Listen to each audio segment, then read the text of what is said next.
Valve looks like they might be in some pretty big trouble right now. And we've been talking about this for a really long time on this show. But Valve has been accused many times by multiple people of being, or multiple, I guess, groups of being monopoly and doing monopolistic practices.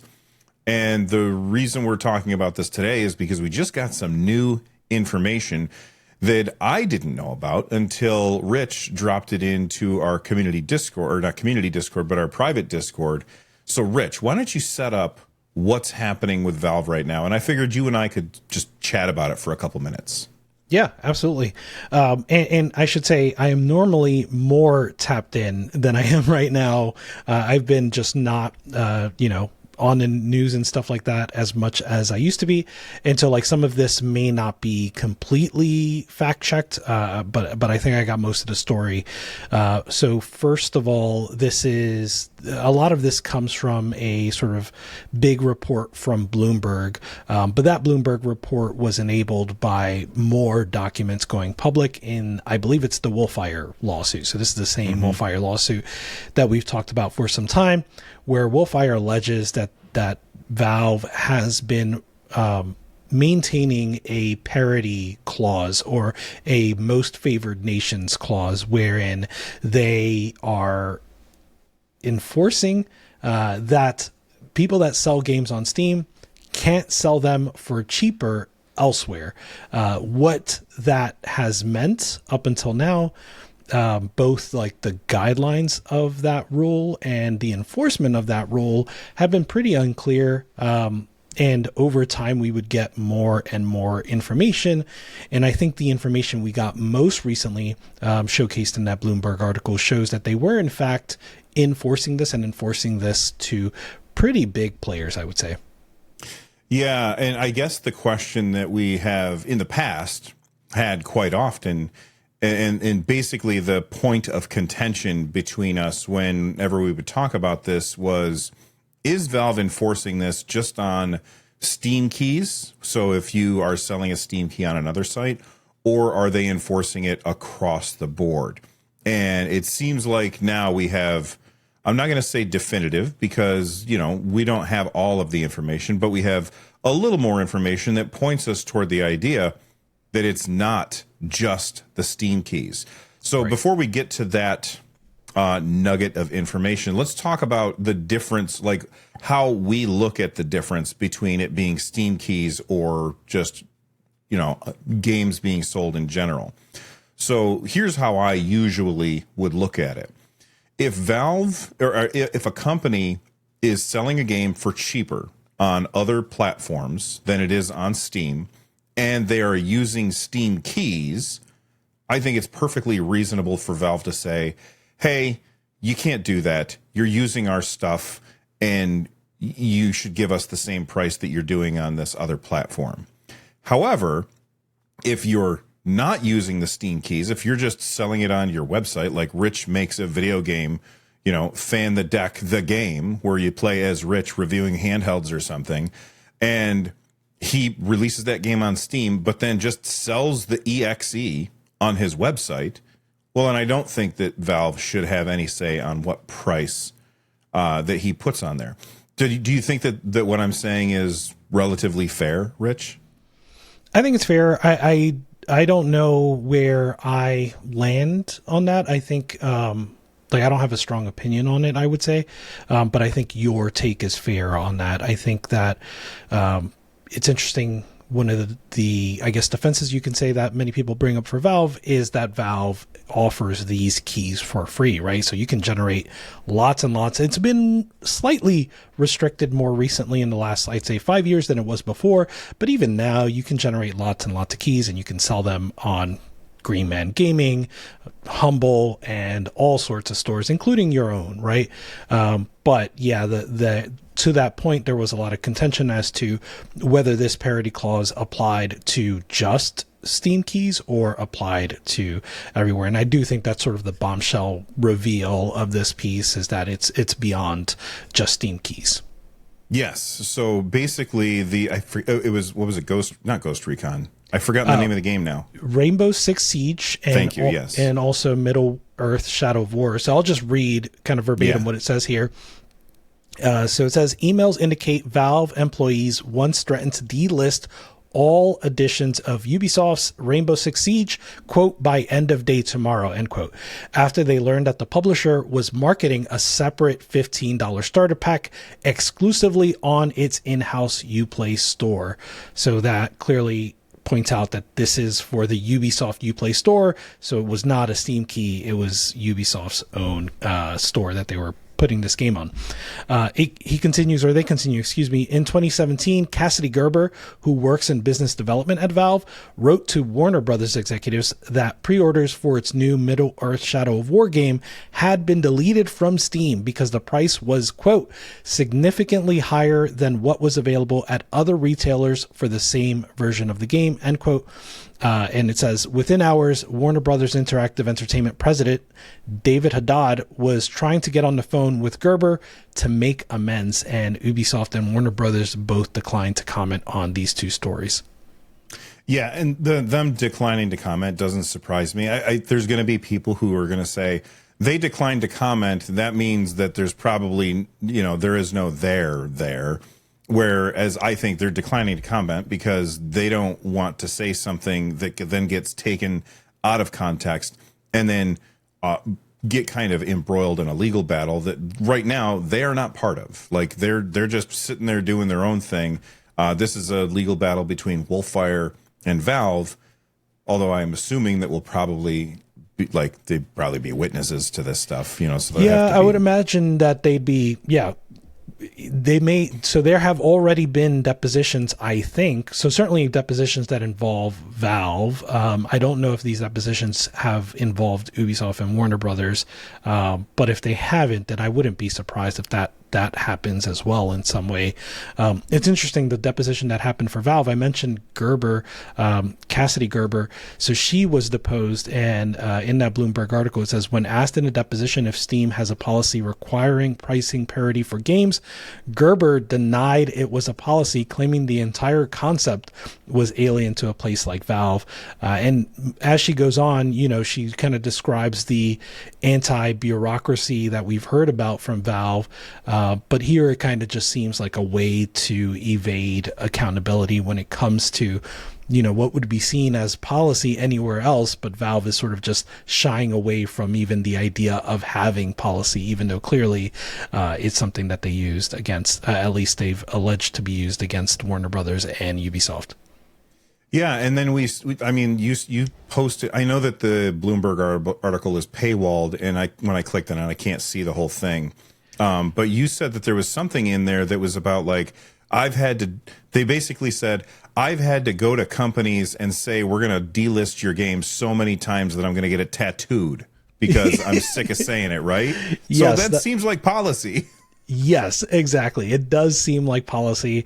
That article, and you can include it in the show notes, it works. The link that I provided works on desktop. It doesn't work for me on phone. So that might be, if you didn't see it, maybe you were on your phone. Yeah, I was on my phone. Okay. Yeah. So that is a gift link. So it should work at least for a limited time for those that are on the desktop, because it works for me now that I'm back on desktop. But yeah, so someone said I should get it tattooed. So clearly this is something that is, taken as gospel, I guess you could say, at least according to the, what we've seen so far, but it's taken as gospel at Valve. Right. So now that we have this information, again, we're dealing with secondhand information that's being posted on Bloomberg. We don't know. We weren't in the room. We don't have firsthand knowledge of this. But let's just assume that what was posted over at Bloomberg is correct.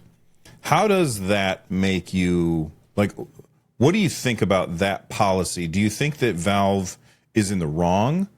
Or do you think that there's more nuance there? Because when I look at it, I feel like, and I kind of already said this, I feel like in this case they are in the wrong. And I'm somebody who agrees with what Valve does almost 90% of the time.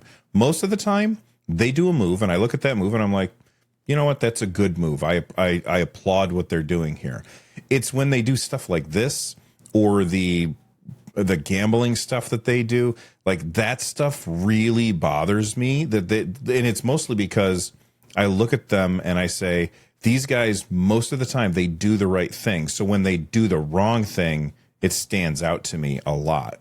And so for me, I feel like this is the wrong thing. But what do you think?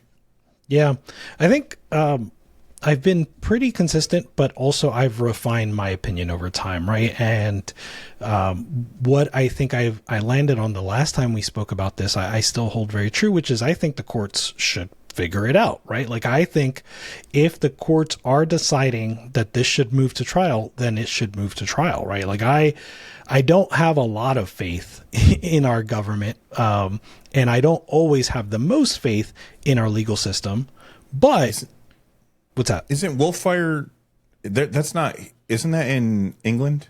There is a UK lawsuit, but this, the Wolfire, okay. Yeah, it gets confusing. I believe the Wolfire lawsuit is in America. But there's a separate UK lawsuit. Yeah, so like I don't have necessarily the greatest faith in the entirety of our legal system, but I think in cases like these, I do. I think these are things that should be going to trial and should be sussed out there, right? Like, meaning a lot of what happens at Valve is already so private, and these are the opportunities to interrogate whether their actions are fair. Right? I don't think we can really decide if those actions are fair until more evidence comes to light. And that's why this article and these happenings that we have seen over the last day or two are exactly why I advocated for that, right? Is so that we can see those emails. I think a lot of the arguments before this most recent reveal was like, oh, I believe Gabe. I believe Steam. If they say they don't have a parity clause, I believe that. Right. And that was generally my default, was because I felt like, why would, lying is a bad move. So if they said it, I was like, okay, well, they're probably being honest about that. Right. Maybe they're not. Real quick, I wanted to shout out our Parody merch store. If you haven't checked it out yet, I've got some really cool designs up there for you, including Schrodinger's console. If you can't decide if your Steam machine is going to be a console or a PC, it can be both at the same time. Plus, we've got DRM, you've bought it, but they own it. And my favorite, He Doesn't Like You, which features a couple of robots that I think you've probably seen before. Link in the description down below. Now, let's get back to the conversation. I think it is okay to not immediately assume that they're telling the truth, right? And that's what these procedures are for, is to find out what the truth is, regardless of what they're saying, right? So, plaintiffs are saying one thing, defendants are saying another. Let's find out what the truth is and then determine what the outcome should be. And so even just for now determining the truth, I think this lawsuit has been a net gain for customers. That's how I feel. Right, is because we've dug into what the truth of the matter is. Even if it gets dismissed, even if they settle, at this point, I think the lawsuit has been a net gain. I would agree with that. And I would say that maybe there is a chance that you and me and anybody who's watching this paid more money than we should have because of Valve's, I'm not going to say policy because it's not a policy according to them, but their common practice of saying if it's on Steam, it's got to be the same price as it is everywhere else or cheaper. And I understand when, like, if I owned a store and Rich owned a store and somebody was selling things in both of our stores and they sold it for cheaper in Rich's store than they did in my store, I would be annoyed by that. And I might say, you know what, I'm going to take it off the shelves. But also, there's lots of people that can own stores. Because Valve is so big, the rules have to be slightly different for them because they control so much of the PC market. And there's going to be people like I saw Gabe had not posted, but I saw him quoted as saying there are plenty of places where you can buy video games. And he is 100% right about that. You could go to the Epic Games Store. You can go to Uplay or any of the like the EA whatever things, or like you can get them on GOG or Humble Bundle. You can buy video games in so many different places. But almost everybody goes to Steam. And so when Steam does things that feel bullyish, I feel like the companies who are getting pushed a little bit by Steam, they feel like they don't have any recourse. They're like, okay, I don't want to tick off Gabe, so I'm not going to put my game cheaper someplace else. Yeah. There's no question that like Steam is the best store on PC, probably Yes. the best gaming store that exists, like full stop, right? But I think antitrust and antitrust lawsuits and antitrust procedures aren't about like, did you deserve to win? I think we can all agree that of the gaming platforms out there, Valve, Steam is probably the one that deserved to win the most. But the question is, what did they do with that power, right? And to your point, if they took that power and they used it as a means to bully in any way, I think that should be interrogated. And if that means, you know, I've spent, I don't know how much money I have, somewhere between 1,000 and 2,000 games on Steam. I would imagine that if Wolfire wins this lawsuit, I get back no more than the cost of a single AAA game, right? Like I would probably not get back more than $70, which to me, solid, right? I'll take it. That's fine. I don't think if I overspent, it's probably not by that much, but if I overspent at all, it deserves to be questioned, right? And if I overspent at all, then maybe I deserve that back. But more importantly, whether or not I deserve that back, the developers of those games deserve the opportunity, I think, to sell their games on platforms that have nothing to do with Steam at whatever price they want, right? And listen, if they sell a game for $15 on Steam, or excuse me, $15 on Uplay and $60 on Steam, chances are I'm probably still going to buy it on Steam, right? So like, that was literally the next thing I was going to say. You're right. Yeah. So like Valve, what does Valve have to be afraid of? The answer is nothing. And they probably know that. And yet they still allegedly decided to bully here, right? So yeah, I'm with you. Yeah. Well, let us know what you guys think in the comment section down below that like button. Do you think that Valve is, well, assuming that this is all true, do you think that Valve should stop doing that practice? Are you okay with what Valve has done so far? Whatever your opinions are, let us know in the comments section down below. And we'll see you on the next one, hopefully. Thanks for watching. Stay rad.